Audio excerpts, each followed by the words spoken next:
Hello, so welcome to our weekly economics news report. This week we're going to tell you about the regional economic outlook arising from the pandemic.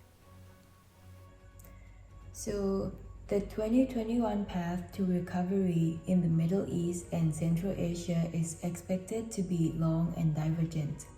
The outlook will vary significantly across countries, depending on the race between vaccine and virus, and on their underlying fragilities and responses.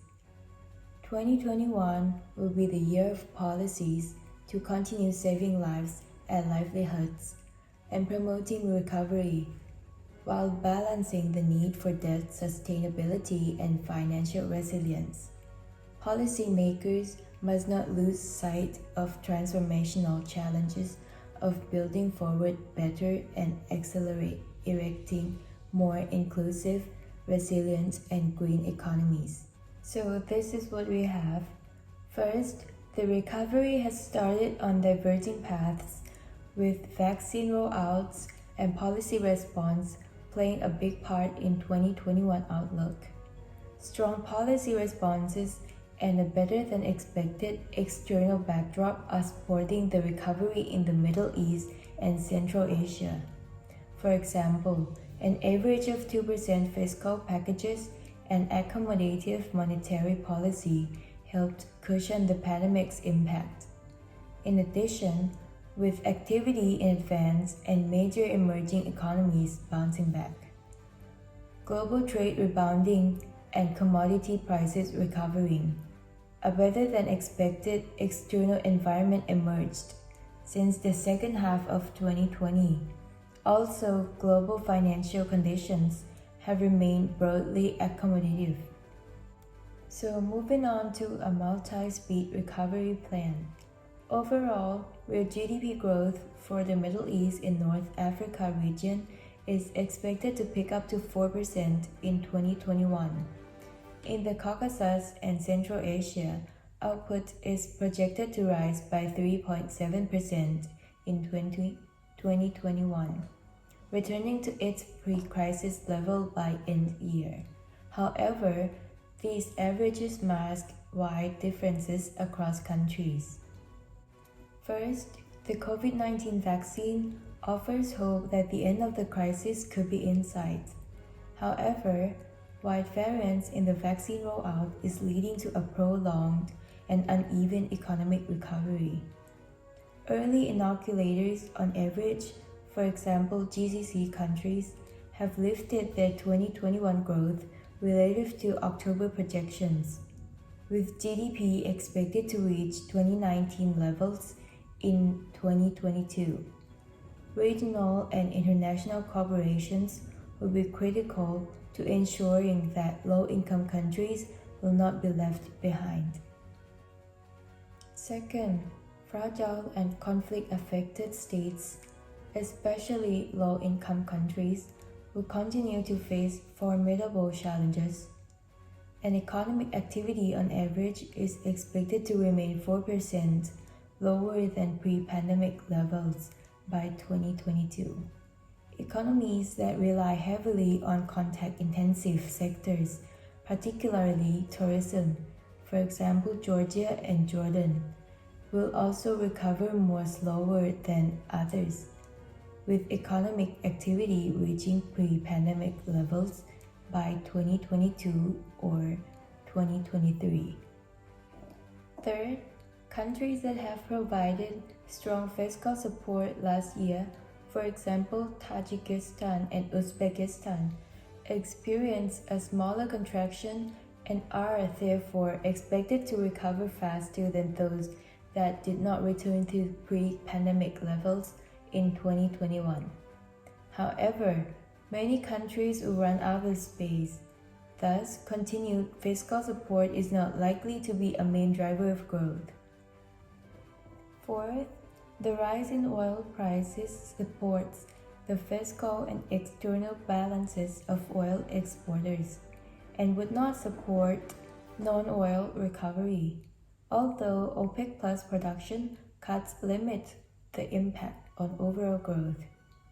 Next, exceptional uncertainty around the outlook and significant challenges for countries with large and increased financing needs. The crisis has exacerbated pre-existing vulnerabilities in the region, further exposing the extent of work needed to reduce poverty and provide equal opportunity for all, particularly for women and youth. The pandemic has led to a surge in public financing needs over 2021 to 2022, about $1.1 trillion compared to $784 billion in 2018 to 2019, with already elevated domestic bank exposure to the public sector in several of the region's emerging markets.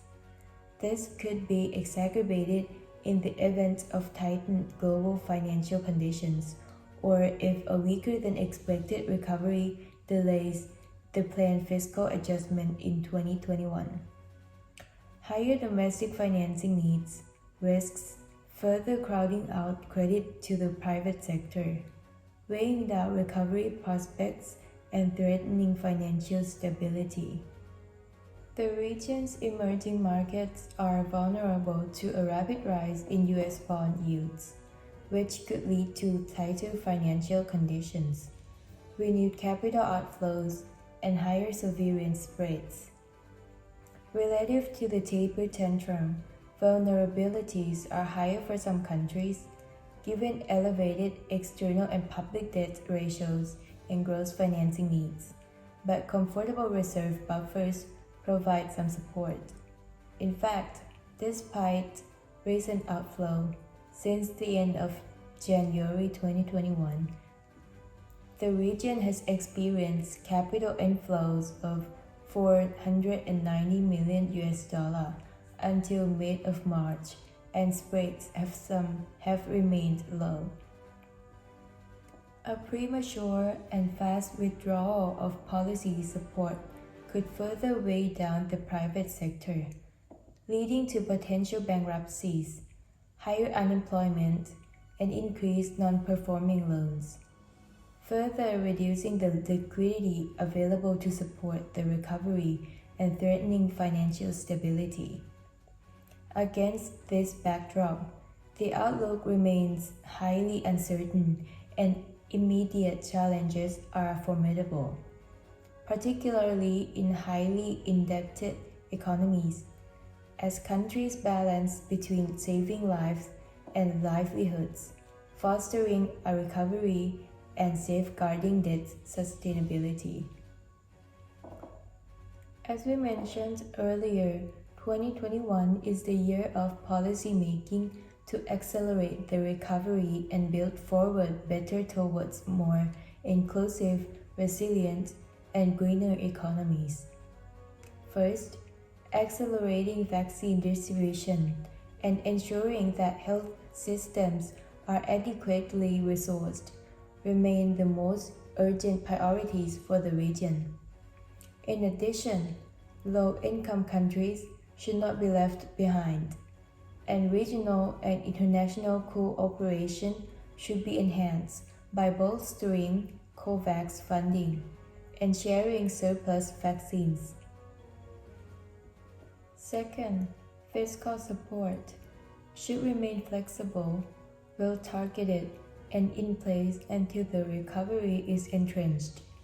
In countries without fiscal space, support should be calibrated to safeguard debt sustainability. Fiscal adjustment should be anchored on a credible medium-term fiscal framework to reduce elevated debt burdens while providing maximum support to growth. Third, financing risks need to be mitigated to ensure financial stability and credit growth for a healing economy. In addition to prudent fiscal policies, this requires enhancing medium-term debt management strategy while advancing in the development of domestic capital markets to diversify the investor base and ensure a stable demand for government securities. Next, support in all countries should target viable firms, particularly those that could be rationed out of credit markets. Moreover, labor market policies should seek to prepare workers, particularly young people, for a post-pandemic world, including through vocational training and hiring incentives. Last, the region must accelerate transformation and boldly address the deep-seated transformational challenges to build forward better. Countries should leverage trends such as digitalization and technology to prepare their economies for the future, while enhancing social safety nets to mitigate the impact of future shocks and reconstruct the inclusion nexus. Governance should be improved, and more policies are needed to adapt and invest in climate resilient infrastructure.